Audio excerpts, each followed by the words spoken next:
America के एक नवनियुक्त मेयर और 8 अमेरिकी सांसदों ने भारतीय राजदूत को एक पत्र लिखा है। इस पत्र में 2020 दिल्ली दंगों के आरोपी उमर खालिद के मामले में निष्पक्ष और समय पर सुनवाई कराने की मांग की गई है। पत्र में यह भी कहा गया है कि अंतर्राष्ट्रीय कानूनों के तहत उमर खालिद और उनके सह आरोपियों के साथ उचित व्यवहार किया जाए। इस पत्र के सामने आते ही भारत में सियासत तेज हो गई है। भारतीय जनता पार्टी ने इस मुद्दे को लेकर कांग्रेस नेता राहुल गांधी पर गंभीर आरोप लगाने शुरू कर दिए हैं। बीजेपी का कहना है कि अमेरिका की धरती से भारत विरोधी साजिश रची जा रही है और इसमें राहुल गांधी की भूमिका है।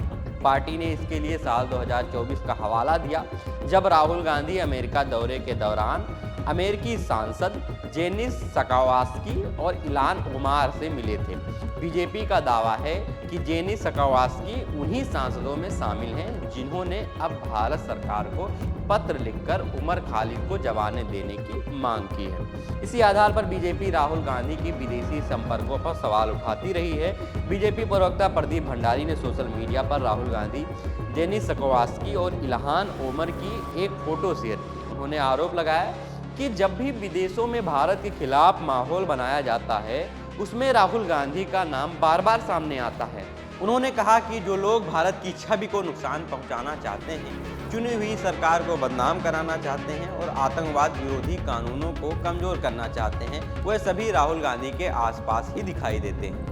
प्रदीप भंडारी ने पूरे मामले को एक कड़ी के रूप में पेश किया। उन्होंने कहा कि पहले साल 2024 में राहुल गांधी की अमेरिका में जेनिस सकावास्की और इल्हान ओमर से मुलाकात हुई। इसके बाद जनवरी 2025 में जेनिस सकावास्की ने अमेरिका में इंटरनेशनल इस्लामोफोबिया के खिलाफ कानून दोबारा पेश किया, जिसमें भारत का नाम लेते हुए मुस्लिम समुदाय पर कार्रवाई के आरोप लगाए गए।